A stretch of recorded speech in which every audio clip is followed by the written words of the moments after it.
दोस्तों, आज मैं आपके सामने इतिहास की एक ऐसी प्रेम कहानी लेकर आया हूँ जो सिर्फ एक प्रेम कथा नहीं बल्कि त्याग, अन्याय और अमरता का प्रतीक है। ये कहानी है अनारकली की। अनारकली एक ऐसी नर्तकी जिसे प्रेम करने की सजा दीवार में जिंदा चुनवा कर दी गई। बात करते हैं कि अनारकली कौन थी। तो अनारकली का नाम सुनते ही हमारे मन में एक बेहद सुंदर, कोमल और आकर्षक स्त्री की छवि उभरती है।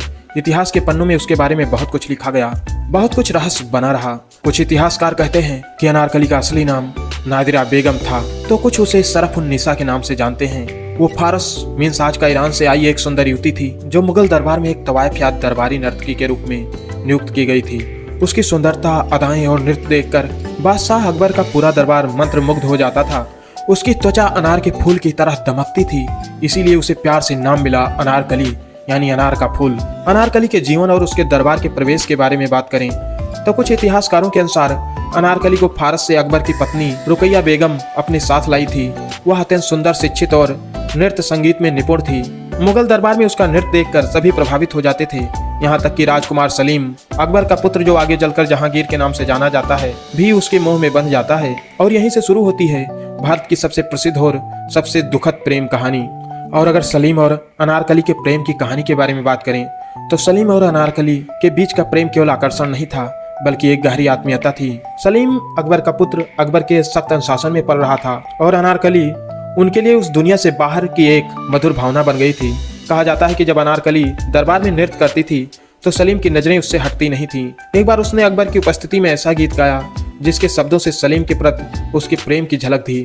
अकबर ने यह देख लिया और तब से उनके मन में संदेह और क्रोध दोनों जन्म लेने लगे। अकबर का विरोध और उसके संघर्ष की कहानी। अकबर केवल एक महान बादशाह नहीं बल्कि एक कठोर शासक भी था। उसकी नजरों में सलीम का एक तवायफ से प्रेम करना शाही मर्यादा के विरुद्ध था। उन्होंने सलीम को बहुत समझाया कि यह प्रेम उनकी प्रतिष्ठा के योग्य नहीं है, परंतु सलीम ने कहा जहाँ प्रेम होता है वहाँ ऊंच नीच नहीं होता। अकबर ने जब देखा कि सलीम नहीं मानते तो उन्होंने अनारकली को कैद कर लिया। इतिहास में यह भी उल्लेख मिलता है कि सलीम ने विद्रोह किया। उन्होंने अपने पिता के खिलाफ तलवार तक उठा ली। कहते हैं अकबर ने कहा, यह तू इस नर्तकी से इतना प्रेम करता है तो पहले मेरे दरबार के विरुद्ध युद्ध जीत कर दिखा। सलीम युद्ध में हार जाता है और पकड़ा जाता है। इसके बाद अकबर सलीम को तो माफ कर देता है लेकिन अनारकली को नहीं।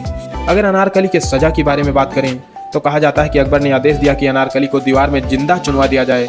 यह सजा न सिर्फ क्रूर थी बल्कि उस युग की महिलाओं की स्थिति का भी प्रमाण थी। कुछ इतिहासकार लिखते हैं कि जब अनारकली को दीवार में चुना जा रहा था तो राजकुमार सलीम रो रहे थे और वो कह रही थी, शहजादे मत रोइए, शायद मेरा यही मुकद्दर था।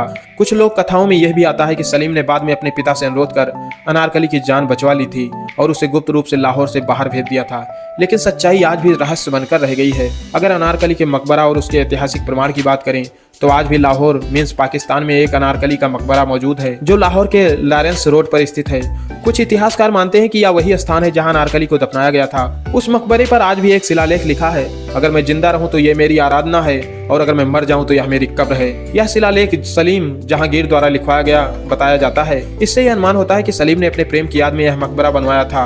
अनारकली की कहानी के रहस्य और मतभेद। अब सवाल उठता है कि अनारकली सच में थी या सिर्फ एक लोक कथा थी। कुछ इतिहासकारों का मानना है कि अनारकली की कहानी इतिहास नहीं बल्कि किंवदंती है। अकबर और जहांगीर के वास्तविक दरबारी रिकॉर्ड में उसका स्पष्ट उल्लेख नहीं मिलता, परंतु फारसी इतिहासकार अबुल फजल और मोहम्मद हुसैन आजाद जैसे लोगों ने उसका जिक्र दरबारी किस्सों के रूप में किया है। कुछ मानते हैं कि वह अकबर की दासी थी, कुछ कहते हैं कि वह अकबर की रखेल रही और कुछ कहते हैं कि यह कहानी बाद में मुगले आजम जैसे फिल्मों से लोकप्रिय हुई। परंतु चाहे वह कल्पना हो या सच्चाई, अनारकली का नाम प्रेम और बलिदान का प्रतीक बन गया। अगर अनारकली की कला और संस्कृति के बारे में बात करें तो मुगले आजम 1960 में आई फिल्म मधुबाला द्वारा निभाई गई अनारकली की भूमिका ने इस चरित्र को अमर कर दिया और चार चांद लगा दिया। इसका संगीत जब प्यार किया तो डरना क्या जैसे गीत आज भी उसके काल्पनिक दीवारों से गूंजता है। कई नाटक, उपन्यास, कविताएं और चित्रकला में भी अनारकली को प्रेम की देवी और त्याग की मूर्ति के रूप में चित्रित किया गया है। दोस्तों, अनारकली की कहानी हमें यही सिखाती है कि प्रेम कोई अपराध नहीं होता, लेकिन जब समाज, सत्ता और मर्यादा के बंधन उसके रास्ते में आते हैं तो वह प्रेम अमर हो जाता है।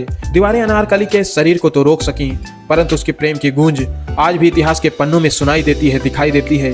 वह हमें यह याद दिलाती है कि सच्चा प्रेम मृत्यु से भी बड़ा होता है। आज भी जब हम अनारकली का नाम लेते हैं तो वह न केवल एक नर्तकी की याद आती है बल्कि एक ऐसी स्त्री की कहानी है जिसने प्रेम के लिए अपना जीवन बलिदान कर दिया।